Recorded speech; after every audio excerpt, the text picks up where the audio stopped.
Assalamualaikum warahmatullahi wabarakatuh.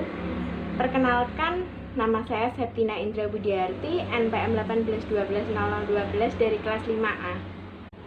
Video ini merupakan implementasi pembelajaran daring menggunakan Zoom, mata kuliah pembelajaran tematik, dosen pengampu Ibu Kusnul Fajriah, MPD.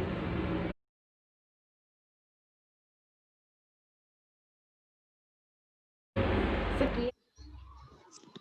Assalamualaikum warahmatullahi wabarakatuh. Waalaikumsalam warahmatullahi wabarakatuh. Waalaikumsalam warahmatullahi wabarakatuh. Adik-adik, sebelum memulai kegiatan pada pagi hari ini, marilah kita berdoa menurut agama dan kepercayaan kita masing-masing. Berdoa mulai. Selesai. Bagaimana kabarnya? Baik? Alhamdulillah baik, Bu. Alhamdulillah baik. Selalu jaga kesehatan ya. Ya, Bu.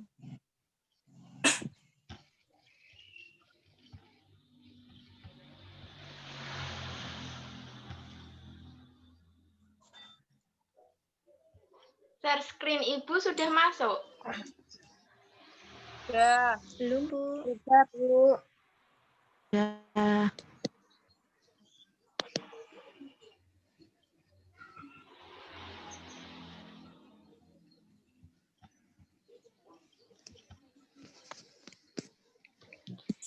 Kali ini kita akan belajar tema 3, peduli terhadap makhluk hidup, subtema 1, hewan dan tumbuhan di lingkungan rumahku, pembelajaran 1.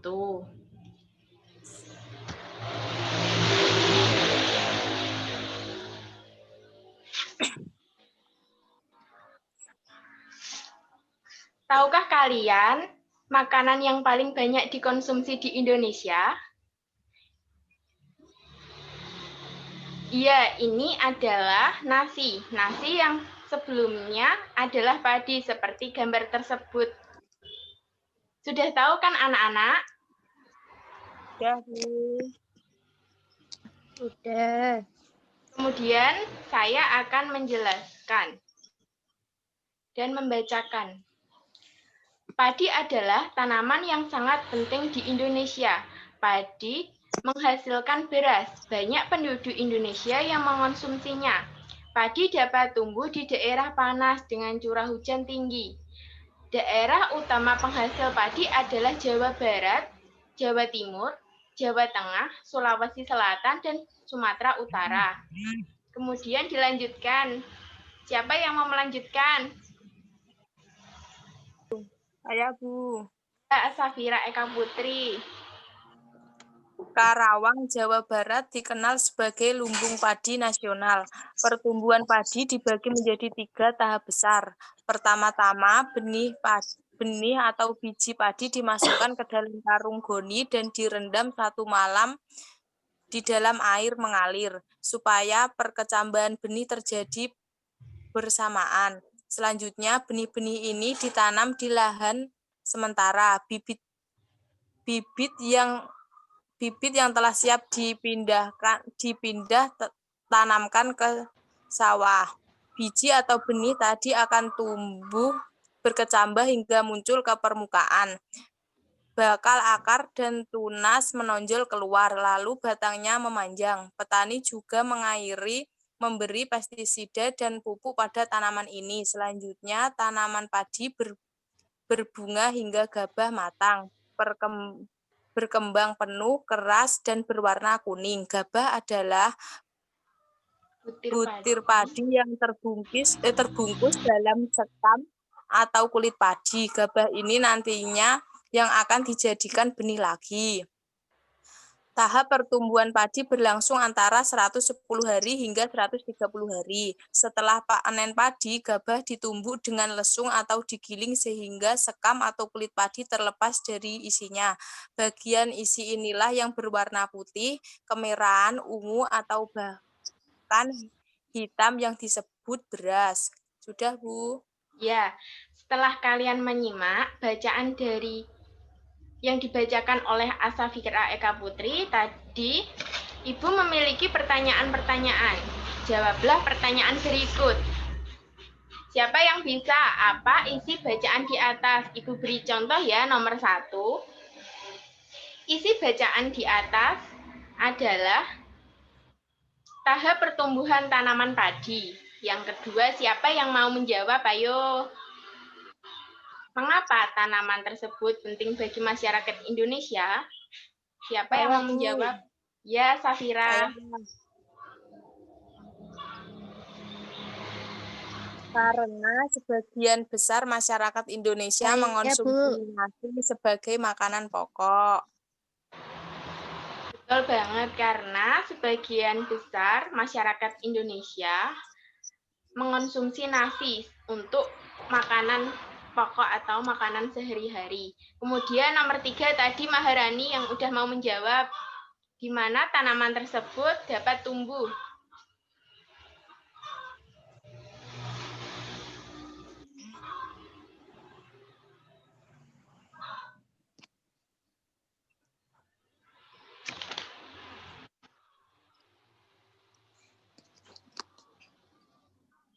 Selain Maharani, siapa yang mau menjawab? Saya, Bu. Ya, Padi tumbuh di daerah panas dengan curah hujan tinggi. betul. Padi dapat tumbuh di daerah panas dengan curah hujan tinggi. 4. Berapa lama proses tanaman padi tersebut tumbuh? Siapa yang tahu? Fabiana? Saya, Bu. Ya, Bu.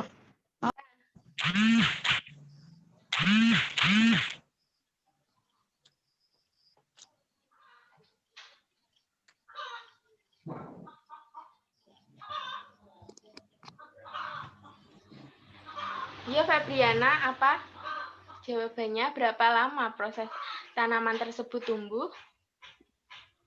Proses tanaman tersebut tumbuh antara 110 hari hingga 130 hari. Betul, dari jawaban Fabriana, karena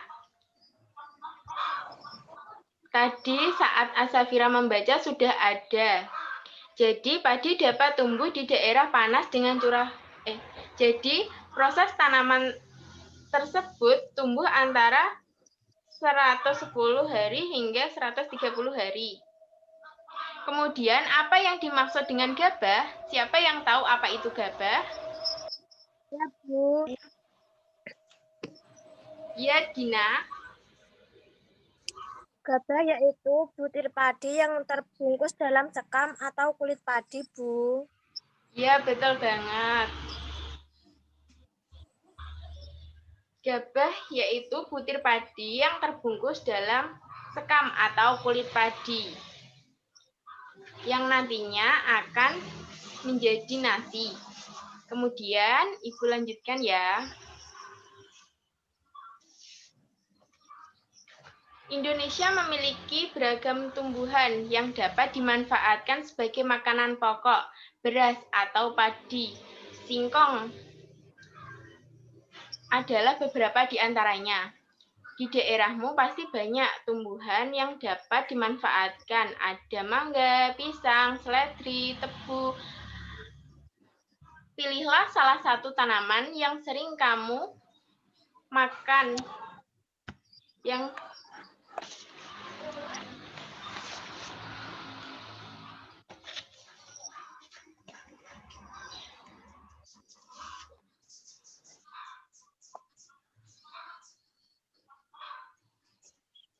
Dalam kehidupan sehari-hari, tulislah pertanyaan banyaknya tanaman tersebut. Pertanyaan tersebut dapat menjawab rasa ingin tahumu. Tulislah pertanyaan-pertanyaan dan pilihlah salah satu tanaman yang ada di sekitarmu, ditulis di buku siswa kalian sebanyak-banyaknya pertanyaan tersebut untuk menjawab rasa ingin tahumu nanti. Ditulis di buku siswa ya. Iya, Bu. Berikutnya, diagram tentang pertumbuhan tanaman padi berdasarkan bacaan. Gambar pertama yaitu gambar gabah yang masih belum ditanam. Pertama-tama direndam 1 malam di dalam air, kemudian ditanam di lahan sementara. Kemudian dilanjut di gambar kedua. Gambar kedua itu adalah biji tadi yang tumbuh, bakal akar, dan tunas menonjol keluar, lalu batangnya memanjang. Kemudian yang ketiga, gambar padi. Tanaman padi berbunga hingga gabah matang, kemudian penuh dan keras. Dan padi tersebut berwarna kuning. Sekarang Ibu tanya, bagian mana yang terpenting dari ketiga gambar tersebut? Ada yang tahu?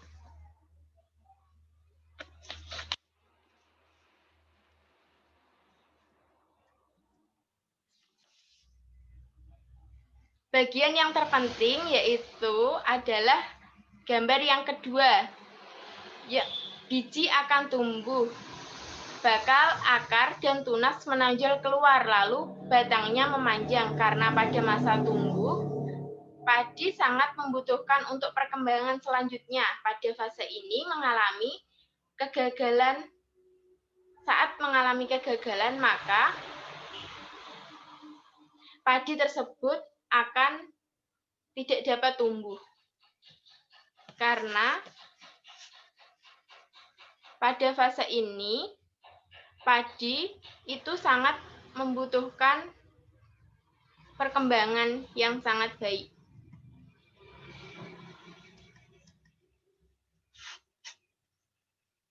Karena banyak dikonsumsi oleh masyarakat, tanaman padi bisa aja berkurang jumlahnya. Oleh sebab itu, petani harus menjaganya. Kalian juga harus menjaganya.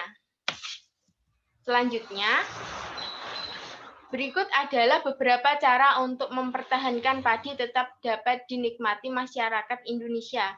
Coba dibacakan, siapa yang membacakan? Saya, Bu. Ya.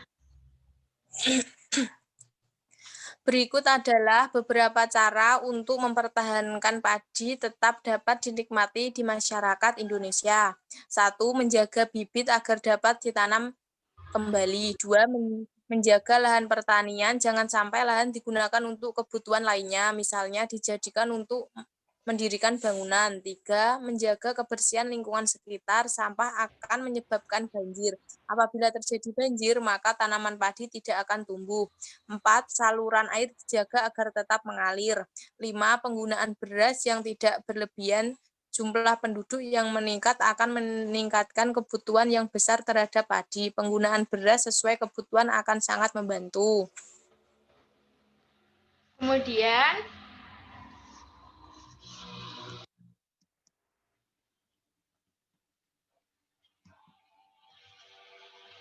amati gambar berikut. Tulislah 5 pertanyaan tentang gambar pada buku siswa kalian.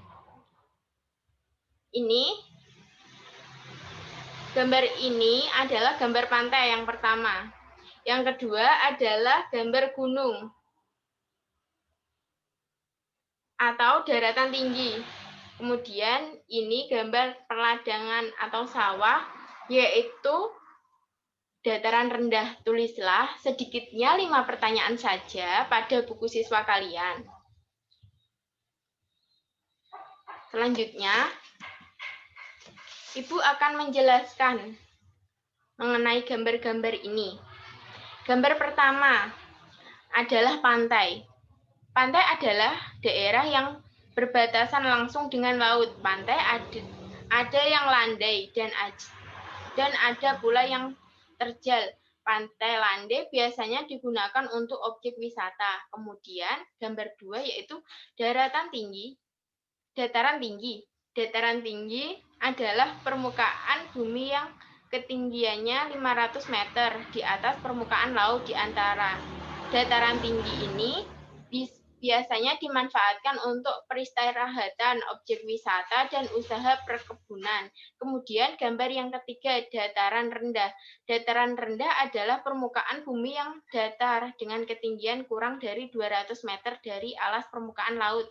Pada umumnya, dataran rendah berada di sekitar pesisir pantai. Dataran rendah banyak digunakan untuk berbagai keperluan, di antara pertanian, peternakan, perumahan, dan industri, serta berbagai jenis kegiatan perkebunan seperti perkebunan kelapa dan juga perkebunan tebu. Kemudian, istilah tabel berikut, Ibu akan memberikan contoh. Pantai. Pantai itu lokasinya berbatasan dengan laut. Ciri-ciri pantai yaitu udaranya panas, tanah yang berlapis, sumber daya alam di pantai yaitu ikan, garam, rumput laut. Manfaatnya untuk wisata, untuk mencari ikan. Di pantai mata pencaharian penduduknya yaitu nelayan, petani garam, budidaya mutiara. Kemudian kalian isi mengerjakan di buku siswa kalian yaitu dataran tinggi dan dataran rendah. Kan Ibu tadi sudah memberikan contoh pada pantai. Sekarang kalian mengerjakan dataran tinggi dan juga dataran rendah ya. Iya, Bu. Kemudian juga jangan lupa tulislah pertanyaan sebanyak-banyaknya tentang karakteristik alam, di mana tumbuhan pilihanmu hidup, tambahkan pertanyaanmu ke dalam daftar pertanyaan sebelumnya. Nah, sekarang kamu memiliki daftar pertanyaan yang sangat banyak dan beragam mengenai tumbuhan yang kamu pilih. Serahkan daftar pertanyaan tersebut kepada Ibu. Kalian tulis dulu di buku siswa, nanti difoto dan dikirimkan oleh Ibu ya. Sebelum mengakhiri pembelajaran, kalian kerjakan evaluasi pembelajaran untuk mengetahui sejauh mana kalian memahami materi yang telah Ibu sampaikan. Nanti linknya akan saya kirim pada grup WhatsApp ya. Iya, Bu. Baik, terima kasih pembelajaran pada pagi hari ini. Kalian tetap jaga kesehatan. Sebelum mengakhiri pembelajaran pada pagi hari ini, marilah kita berdoa terlebih dahulu. Berdoa mulai. Selesai. Terima kasih. Wassalamualaikum warahmatullahi wabarakatuh. Waalaikumsalam Waalaikumsalam warahmatullahi wabarakatuh.